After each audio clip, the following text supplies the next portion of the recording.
Hello everyone. Rhetoric and the Art of Persuasion, from Classical Athens to Modern Society, Introduction. Rhetoric, the art of effective or persuasive speaking or writing, found its formal theoretical foundations in ancient Greece. The systematic study of rhetoric emerged during the 5th and 4th centuries BCE, a period marked by the development of Athenian democracy, which created unprecedented opportunities for citizens to participate in public affairs through speech. Among the many thinkers who contributed to rhetorical theory, Gorgias, Isocrates, and Aristotle stand as towering figures whose insights continue to shape our understanding of persuasion and communication. This analysis explores their distinctive approaches to rhetoric, examining how each conceptualized the relationship between language, emotion, and belief, and considering the lasting implications of their ideas for contemporary society. The sophistic approach, Gorgias, and the power of language. Theoretical contributions. Gorgias' approach to rhetoric centered on three key aspects: the omnipotence of logos, speech/discourse in his work, Encomium of Helen. Gorgias famously declared that speech is a powerful lord, capable of performing the most divine works. He viewed language not merely as a neutral tool for describing reality, but as a force that actively shapes perception and belief. For Gorgias, logos possessed an almost magical quality, working upon the soul as drugs work upon the body. Rhetoric as psychagogia. Soul-eating Gorgias understood persuasion as a form of psychological manipulation. The skilled rhetorician, in his view, could guide the emotional states of an audience, leading them to adopt particular beliefs regardless of truth value. This perspective positioned rhetoric as a technique of emotional management rather than a method of establishing truth. Probability over truth. Gorgias maintained that absolute truth, if it existed at all, remained inaccessible to human understanding. His skepticism toward objective knowledge led him to prioritize the creation of compelling appearances, doxa, over the pursuit of truth, aletheia. The effectiveness of an argument, he suggested, should be measured by its persuasive power rather than its correspondence to reality. Significance in Athenian context. Gorgias' conception of rhetoric proved both influential and controversial in democratic Athens. Democratic participation. His teachings democratized political influence by suggesting that persuasive skill, rather than aristocratic birth or divine inspiration, determined one's effectiveness in public life. Legal proceedings. In Athens' citizen jury courts, where litigants typically represented themselves, Gorgian techniques offered advantages to those who could master them, potentially privileging rhetorical skill over factual evidence. Philosophical critique. Plato later criticized Gorgias and other sophists for privileging persuasion over truth, portraying their approach as a form of flattery rather than a genuine art aimed at the good of the audience. The educational vision. Isocrates and rhetoric as cultural formation. Theoretical contributions. Isocrates' conception of rhetoric included several distinctive elements: philosophy as practical wisdom. Unlike Plato, who distinguished sharply between philosophy, the pursuit of truth, and rhetoric, the art of persuasion, Isocrates used the term philosophy to describe his own educational approach, which integrated rhetorical training with moral and political wisdom. He rejected abstract metaphysical speculation in favor of developing practical judgment, phronesis, through the study and practice of discourse. The cultural function of rhetoric. For Isocrates, rhetoric served not merely as a tool for winning arguments, but as a cultural force capable of unifying communities around shared values. In works such as Panegyricus and Antidosis, he articulated a vision of Athens as a cultural and educational center whose influence stemmed from its superior discourse rather than military might. The ethical dimension of communication. Unlike Gorgias, who emphasized the amoral power of speech, Isocrates insisted that effective rhetoric required the speaker's moral credibility, ethos. The true orator, in his view, embodied the virtues he advocated, developing a character worthy of public trust through disciplined self-cultivation. Significance in Athenian context.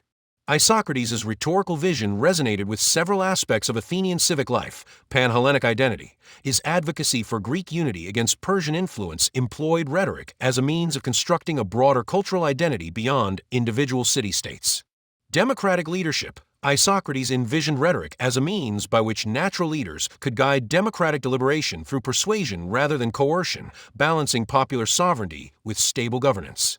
Cultural prestige. His celebration of Athens as the school of Hellas reinforced the city's self-conception as a center of intellectual and artistic achievement whose greatness depended on its discursive traditions. The systematic approach, Aristotle's rhetorical theory. Theoretical contributions. Aristotle's rhetorical theory encompasses several innovative elements. Rhetoric as a counterpart to dialectic. Aristotle defined rhetoric as the faculty of observing in any given case the available means of persuasion. Unlike Plato, who often portrayed rhetoric as a mere knack for flattery, Aristotle recognized its legitimate function as a method of discovering persuasive arguments in situations where absolute certainty remained unavailable. The three pisteis, modes of persuasion ethos, the speaker's credibility, established through demonstrating practical wisdom, phronesis, virtue, arete, and goodwill, eunoia. Pathos, the emotional state of the audience, which influences their judgments and can be strategically engaged. Logos, the logical structure of the argument itself, including enthymemes, rhetorical syllogisms, and examples. Analysis of emotions. Aristotle provided detailed analyses of various emotions, including anger, fear, shame, and indignation, examining how they arise, whom they target, and how they affect judgment. This psychological insight allowed the rhetorician to address audiences with greater precision and effectiveness. Topoi, common lines of argument. Aristotle identified recurring argumentative patterns applicable across different subjects, creating a toolkit of strategies for developing persuasive content in any situation. Significance in Athenian context. Aristotle's rhetorical theory addressed several aspects of Athenian public discourse. Forensic rhetoric. His analysis of legal arguments provided conceptual tools for constructing and evaluating cases in Athens's citizen jury courts. Deliberative rhetoric. Aristotle's examination of political deliberation offered guidance for effective participation in the assembly, where citizens debated and decided policy matters. Epideictic rhetoric. His treatment of ceremonial speeches illuminated the role of public oratory in reinforcing communal values and celebrating civic identity.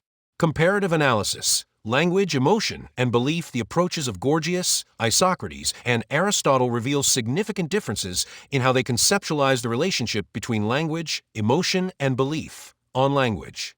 Gorgias emphasized language's power to create reality through perception, viewing words as forces that act upon passive audiences. Isocrates treated language as a cultural inheritance that shapes individual and communal identity, requiring responsible cultivation. Aristotle analyzed language as a tool whose effectiveness depends on its adaptation to specific audiences and situations, requiring technical mastery. On emotion. Gorgias portrayed emotions as irrational forces that rhetoric could manipulate to overcome rational resistance. Isocrates viewed emotions as responses that proper education could harmonize with reason, creating a balanced character. Aristotle treated emotions as cognitive judgments involving beliefs about value and harm, which could be addressed through reasoned argument. On belief. Gorgias suggested that beliefs arise from persuasive appearances rather than access to objective reality, making rhetoric a contest of impressions. Isocrates maintained that reliable beliefs emerge from practical experience guided by cultural wisdom, positioning rhetoric as a means of transmitting proven insights. Aristotle held that beliefs could be influenced by appeals to pre-existing opinions, endoxa, shared by audiences, making rhetoric a process of building upon common starting points. Contemporary relevance. Ancient insights and modern applications. The rhetorical theories of Gorgias, Isocrates, and Aristotle continue to illuminate contemporary communication practices in several domains. Political communication.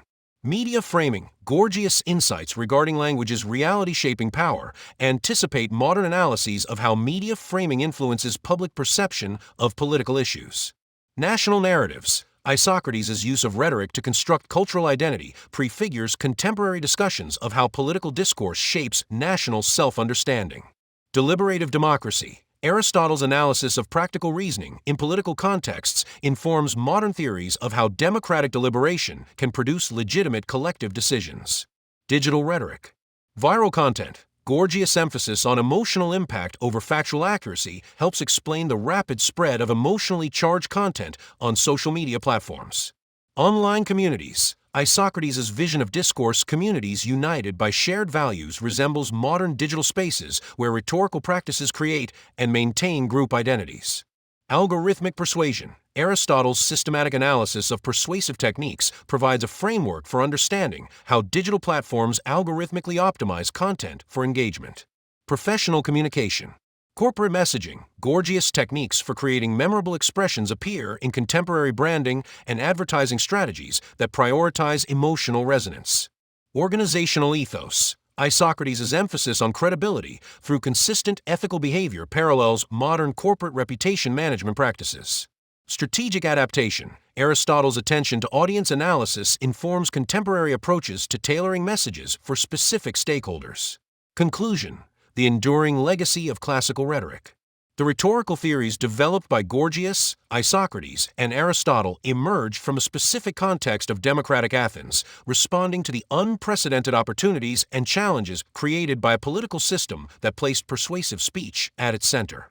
Yet their insights transcend their historical moment, offering conceptual resources for understanding and practicing effective communication across diverse contexts. Their competing visions, Gorgias' emphasis on persuasive power, Isocrates' focus on cultural formation, and Aristotle's systematic analysis, represent complementary rather than mutually exclusive approaches to rhetoric. Together, they illuminate different aspects of how language shapes belief and action, providing a multifaceted framework for examining persuasion in both ancient and modern settings. In an era characterized by information abundance, algorithmic curation, and fragmented attention, classical rhetorical theory offers valuable tools for navigating contemporary communication challenges. By understanding how language and emotion influence belief systems, we gain critical perspective on our own susceptibility to persuasion and greater capacity to engage thoughtfully with the rhetorical forces that permeate modern society. Thanks for watching.